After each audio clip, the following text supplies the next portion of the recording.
محمد دوی ته ووایه چې راشئ زه تاسې ته اورم چې ستاسې رب پر تاسې باندې څه بندیزونه لګولي دي دا چې له هغه سره څوک مه شریک کوئ له مور او پلار سره ښه چارچلند وکړئ خپل اولاد د مفلسۍ له ویرې مه وژنئ موږ تاسې ته هم روزي درکوو او هغو ته به یې هم ورکړو او فواحشو یعنې کبیره ګناهونو ته مه ورنږدې کیږئ او هغه نفس چې الله هغه محترم ګرځولی دی مه وژنئ مګر په حق سره دا خبرې دي چې د دې لارښودنه هغه تاسې ته کړې ده تاسې باید له پوهې او ادراک نه کار واخلئ او دا چې د یتیم مال ته مو نږدې کیږئ مګر په داسې توګه چې ډېره غوره وي تر دې پورې چې هغه د خپل رشد سن او عمر ته ورسیږي او په طول او پیمانه کې پوره انصاف وکړئ موږ په هر چا باندې د مسؤلیت همغومره پیټه ږدو څومره چې د هغه په وس کې وي او کله چې خبره کوئ په عدالت سره یې وکړئ که معامله د خپل خپلوان هم وي او له الله سره تعهد پوره کړئ د دې خبرو ښوونه تاسې ته الله کړې ده په کار ده چې تاسې نصیحت ومنئ دغه راز د هغه لارښوونه دا ده چې همدا زما سمه لاره ده نو تاسې په همدې باندې لاړ شئ او په نورو لارو باندې مه ځئ چې هغه به تاسې له هغې لارې واړوي تیت پرک به مو کړي دا دی هغه هدایت چې ستاسې رب درکړی دی په کار ده چې تاسې له انحراف څخه ځان وژغورئ بیا موږ موسی ته کتاب ورکړی و چې پر ښه چلند غوره کوونکي انسان باندې د نعمت بشپړول او د هر ضروري شي تفصیل او له سره تر پایه هدایت او رحمت او د دې لپاره بني اسرائیلو ته ورکړی شوی و چې ښایي خلک له خپل پروردګار سره په یو ځای کېدو ایمان راوړي او په همدې ډول موږ دا کتاب نازل کړی دی له برکته یو ډک کتاب نو تاسې د دې پیروي وکړئ او د تقوا کړنچاره غوره کړئ لرې نه ده چې پر تاسې رحم وشي تر څو چې دا ونه وایي چې کتاب له موږ نه پخوا دوو ډلو یعنې یهود او نصارا ته نازل شوی او موږ د هغو له لوستلو بېخبره وو او اوس تاسې دا پلمه هم نشئ کولی چې که پر موږ باندې کتاب نازل کړی شوی وای نو موږ به له هغو نه ښه هدایت میندونکي وو تاسې ته ستاسې د رب له لورې نه یو روښانه دلیل هدایت او رحمت راغلی دی اوس به له هغه چا نه بل غټ ظالم څوک وي چې د الله آیتونه دروغ وګڼي او مخ ورڅخه واړوي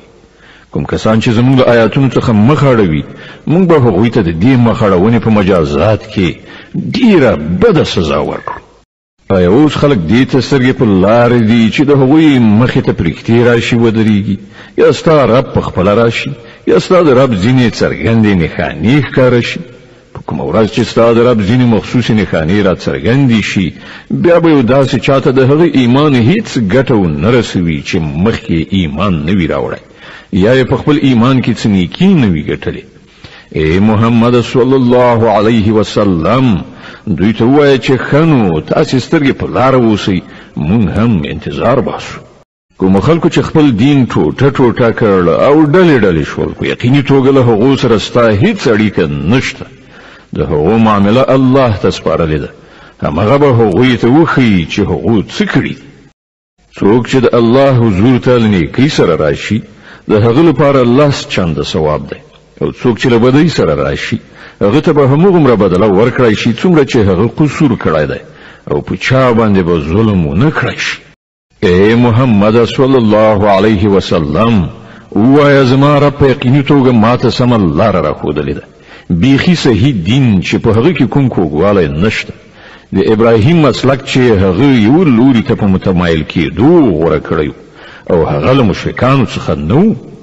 ووایه زما لمونځ زما د عبادت ټول مراسم زما ژوند او زما مرګ هر څه د الله رب العالمین دپاره دي